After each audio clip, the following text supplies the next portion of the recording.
Vamos começar o nosso Café do My News falando sobre o ministro da Justiça e Segurança Pública, Flávio Dino. Eu vou dar uma informação aqui, Deise, que foi o que puxou o fio da meada de vários ataques ao ministro da Justiça. Ele esteve reunido no fim de semana com o arcebispo de Brasília. Ele até postou um vídeo, a Paty pode mostrar para a gente o vídeo e a gente vai complementando as informações. Ele estava, portanto, ao lado do cardeal Dom Paulo César Costa e fez elogios ao livro sagrado, inclusive disse que ele ensina muito sobre direito. Portanto, são essas as imagens que ele compartilhou nas redes sociais. Dino, nesta fala com o arcebispo, pede inclusive orações, né? Disse que gostaria que ele estivesse, portanto, nas orações do Dom Paulo César Costa. Foi essa cena aí, portanto, que rodou nas redes bolsonaristas no fim de semana e agora, né, no início da semana.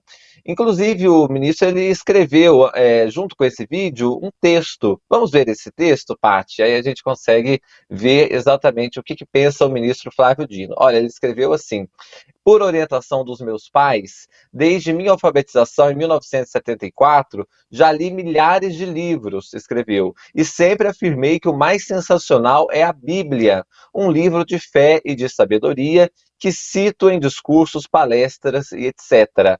Fiquei muito feliz com o presente e os conselhos do cardeal Dom Paulo César Costa, arcebispo de Brasília. Está aí, portanto, este post em rede social. Ô, Deise, a pergunta que não quer calar: por que Dino incomoda tanto e por que este ato específico do Flávio Dino também gerou tanto rebuliço entre bolsonaristas e evangélicos? Tá, vamos lá então. Aqui no Brasil tem uma cisão, goste-se ou não, queira ou não admitir, tem uma cisão entre a igreja evangélica e a igreja católica e os partidos políticos. O que acontece? O PT ele surgiu, dentre outros movimentos, nas escolas eclesiais de base, né? Então, na igreja católica, essa é a origem do PT. A direita ela tem muita familiaridade com a igreja evangélica. Então existe meio que uma cisão, é como se os católicos fossem de esquerda e os evangélicos de direita, né? Por toda essa similaridade, né? Pelo surgimento do PT e principalmente isso acabou aumentando muito em relação ao bolsonarismo. A gente tem que lembrar também que quando a Dilma foi presidente, a Comissão Nacional da Verdade responsabilizou os militares pela maioria dos crimes cometidos durante o período da ditadura militar. Isso também acabou criando uma cisão. Quando esses militares voltaram ao poder, eles foram defendidos, voltaram ao poder no bolsonarismo, eles foram defendidos pela igreja evangélica, né? Então tem todo um contexto histórico no meio disso. Seguindo mais para o Dino já deu várias declarações falando que ele é da Igreja Apostólica Romana, já falou inclusive que ele é simpatizante do Papa Francisco, mas muito por causa dessa cisão histórica, os evangélicos não veem com os bons olhos, né? Durante a campanha eleitoral do ano passado, o Lula teve que fazer muitos acenos aos evangélicos que tinham grandes restrições a eles, né? Agora o Bolsonaro, mesmo saindo do poder, continua acenando para esse público evangélico. Aí tem um outro ponto também, né? O Dino se diz comunista, né? O Flávio Dino se diz comunista. Os socialistas e os comunistas, eles são muito materialistas. Materialista no sentido de acreditar que tudo é matéria, dando pouco interesse para o aspecto espiritual. Isso é teoricamente, tá? Então o Dino já se declarou comunista e simpatizante da Igreja Apostólica Romana, mas os comunistas eles são vistos como materialistas no sentido de ter a vida onde tudo é matéria. Então, por isso que existe essa restrição. Imagina, os evangélicos, como assim tudo é matéria, né? Não dando pouca atenção ao plano espiritual. E aí tem a questão política também, tem a questão teórica, a questão política, e o fato também do Flávio Dino ser um personagem de esquerda. A gente sabe que os evangélicos estão a maioria atrelados à direita, então são vários aspectos que fazem com que os evangélicos olhem o Dino com um pouco de receio ou bastante receio, né? Então tem esses aspectos históricos que acabam influenciando muito, como influenciam em toda a campanha eleitoral que a esquerda tem que ir lá e fazer um beijamão com com os evangélicos e a direita tem que fazer um beijamão com os católicos, né?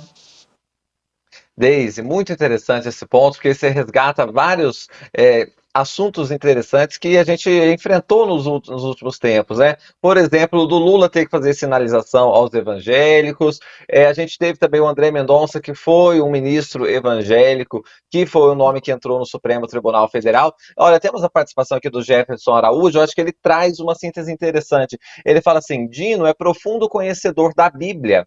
Não que isso seja importante para ser membro do STF, mas procurem entrevistas antigas. Sim, Dino é terrivelmente cristão também. O que você acha disso, Deise? Eu acredito que possa ser. O que o Dino deve ter lido a Bíblia, como ele afirma que leu, porque o Dino ele tem uma característica intelectual, né? Então eu acredito. Quando ele fala nas entrevistas que ele leu a Bíblia, ele até fala que é um trabalho científico que ele cita muito, eu acredito que ele vá nessa toada, mas não na Bíblia como um norte da vida dele, mas como um instrumento de pesquisa, algo em que ele está aberto a ler. Né, mas não que seja o grande norteador da vida dele, né? Ele deu, inclusive, numa entrevista, ele falou assim, a gente fala muito que o Estado é laico, né? Mas a verdade é que o Estado nunca foi laico, né? Isso desde Roma Antiga, Alta Idade Média, né? Vários governos se fizeram em cima da igreja, com acordos com a igreja, né? O Flávio Dino sabe disso, ele sabe que por mais, ele falou na entrevista que o Estado é laico, mas que não pode haver nenhum tipo de conspiração do Estado para negar a religião, né? Então, eu acho que quando ele fala que ele é um profundo conhecedor da Bíblia, ele deve ser realmente, mas acho que mais a Bíblia como um interesse intelectual e não como algo que norteia a vida dele, né? Isso eu acredito, né? Mais uma participação aqui no chat, Deise. O José Maria Schemer escreve assim: a maioria dos evangélicos não estuda as escrituras sagradas, seguem o que o pastor diz sem checar, como um bom bereano deve fazer. Aí eu não sabia o que é bereano, eu fui procurar. São os bereanos, aqueles que são nobres, como os cristãos de Bereia, citados por Lucas em Atos 17:11. Portanto, aí a referência aos bereanos, eu achei bem interessante. A gente vai aprendendo com a nossa audiência, né, Desde o pessoal bem integrado no assunto aqui que a gente está tratando. Eu vou agora mostrar reações à visita de Flávio Dino ao arcebispo de Brasília. Eu vou começar pelo deputado Eduardo Bolsonaro. Vamos ver o que ele escreveu nas redes sociais, Pati. Ele disse assim: Lula fez a carta aos evangélicos nas eleições. Agora Dino faz isso. Se ele será aprovado na sabatina do Senado, eu não sei. Mas eu vou fazer a minha parte e alertar aqui meus seguidores. Aí ele põe hashtag ele não. Bom, ele fala que vai alertar, mas não fala exatamente o que é o alerta dele, né? Ficou vago isso aí. E o ele não, ele copia aquele ele não muito usado contra o pai dele, o ex-presidente Jair Bolsonaro. Bom, não para por aí. Ao jornal O Globo, o presidente da bancada evangélica no Senado, Carlos Viana, também ironizou o encontro. Ele disse assim: além de carregar a Bíblia, Flávio Dino deveria ler a Bíblia, assim deixaria de ser comunista.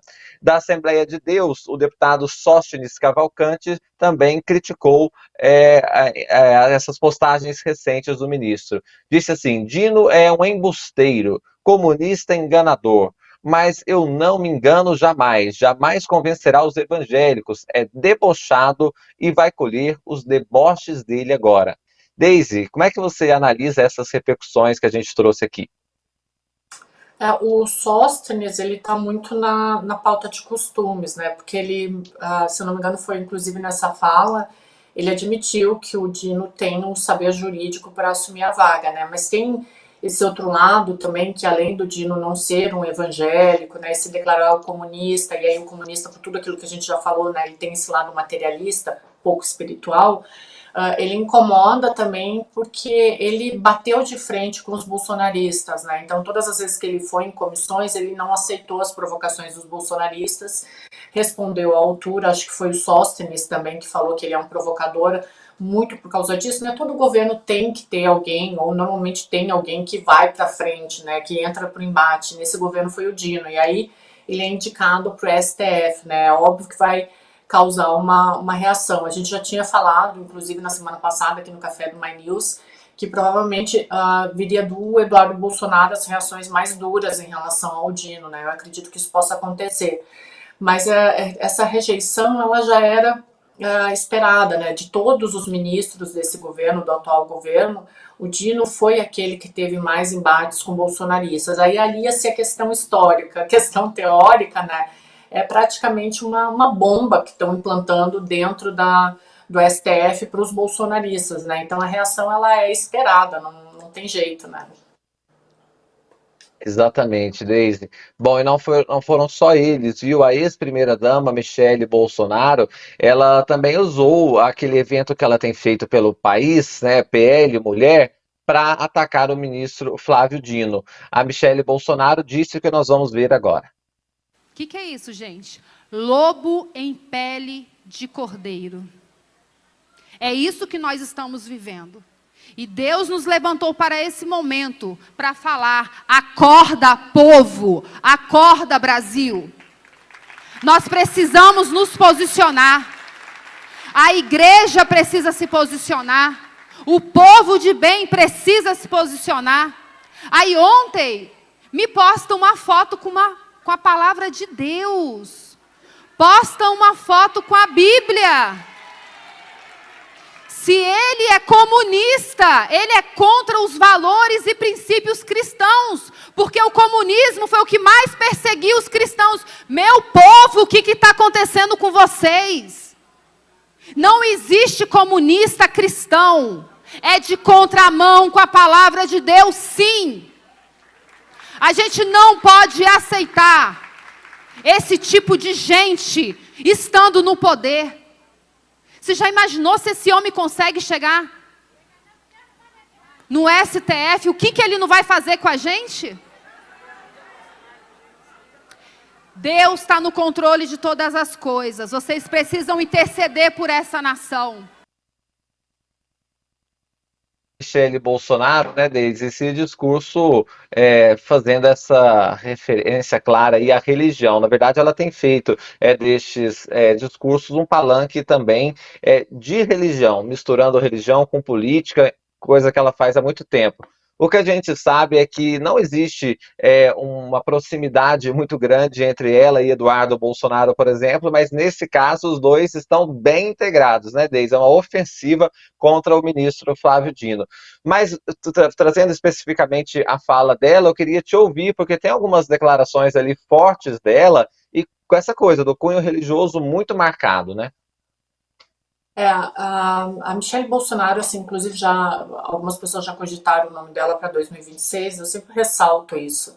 A Michele, ela vai muito bem no segmento evangélico, né, mas quando sai disso, ela tem dificuldades, né, porque não tem uma carreira política, não teve experiência nessa seara, mas essa é uma característica dos evangélicos, né, tem vários estudos da ciência política que mostram essa luta do bem contra o mal, né? De novo, assim, no meu doutorado eu pesquisei essas bancadas, né? A bancada evangélica, a Frente Parlamentar Ruralista e a das Armas, né? Que são essas bancadas mais de direita. E uma característica dos evangélicos, quando eles estão na política, é justamente fomentar essas narrativas do bem contra o mal. Então, existe um mal superior que vai nos punir, que, como ela fala, que está lutando contra nós. Imaginem o que eles vão fazer quando assumirem o poder, a perseguição que acontecerá contra nós. Então, isso vai alimentando uma narrativa, vai criando um medo, e o medo é o grande norte da política, né? O medo é o grande definidor da política. O Thomas Hobbes fala muito disso. Então, ela vai alimentando esse medo do outro, do inimigo, do mal maior, né? Essa é uma característica. O Silas Malafaia fazia muito isso.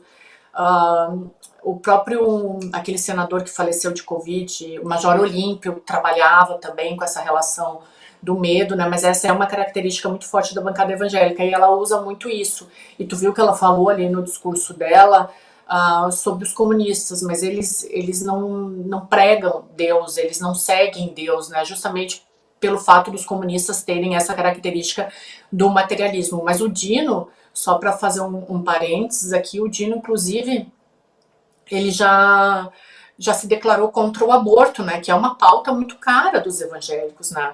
Mas a fala da Michelle Bolsonaro, sendo a Michelle quem ela é, não poderia ser de outra forma, né? É uma questão do bem contra o mal, e aí nesse caso um mal superior, né? Porque o mal não vem só se o Dino for pro STF, né? Vem de um plano superior, ele vai tentar lutar contra todos nós, né? Então é uma narrativa do bem contra o mal que funciona muito bem e alimenta muito bem os evangélicos. E eu não estou aqui de forma alguma depreciando a questão evangélica. Eu acho que na política de hoje tem muitos estudos de novo. Eu sempre falo dos estudos, gente, porque eu não quero que o que eu esteja falando aqui pareça achismo, né?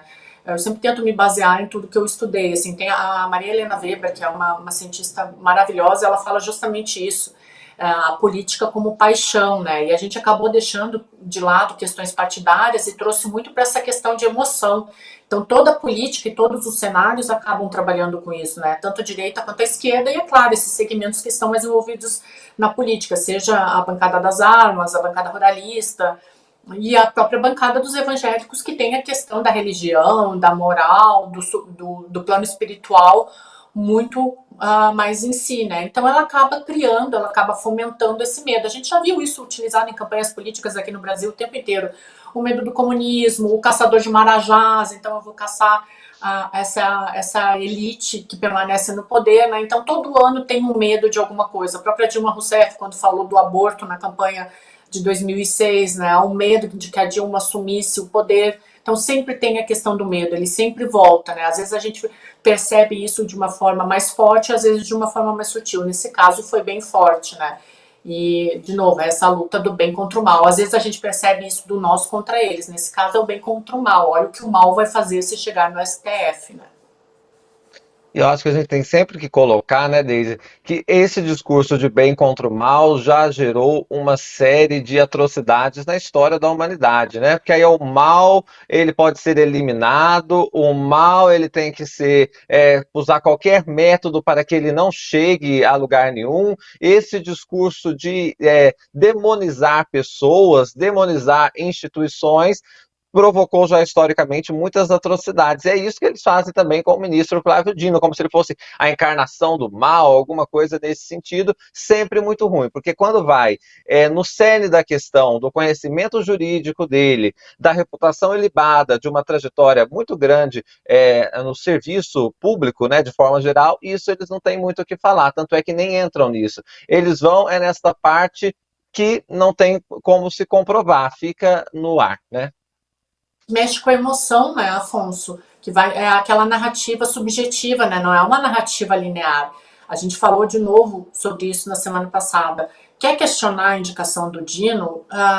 Questiona o saber jurídico dele, que eu, no meu entendimento, acho que é comprovado, tá?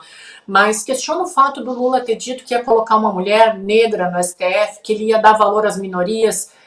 Essa história de repente agora o Dino virou um homem negro, né? Não estou questionando se ele é ou se ele não é, mas esse uso dessas pautas para indicar que o Lula está correspondendo a uma promessa de campanha, né? Essas são questões válidas, né? Eu lembro que no último Café do My News que a gente fez, logo depois saiu uma matéria falando que o Dino tem familiares na época, né, antepassados na época de Dom Pedro II. Então questiona esse familismo na política, né? Como que isso vai acontecendo?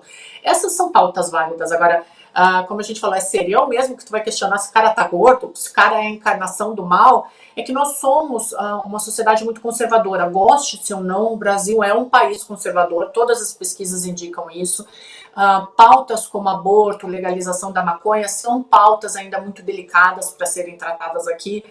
E aí o Dino vem com esse caráter mais progressista, embora ele seja contra o aborto, acaba causando essa demonização do outro, né? Só que o problema é que, além da demonização, tem a questão da aniquilação, né? Então vai muito além. Além de tu discordar, de tu não aprovar o pensamento do outro, tu defende a aniquilação dele, como se ele viesse, abre aspas, nos caçar. E aí isso é extremamente perigoso, como tu muito bem pontuou. Isso já causou estragos permanentes na história da humanidade, né? Então tem que se tomar muito cuidado com isso. Eu acho muito triste que a política brasileira ela esteja se pautando nessas questões, né? Mas agora é esperar ver como que o Senado vai se comportar diante disso, né?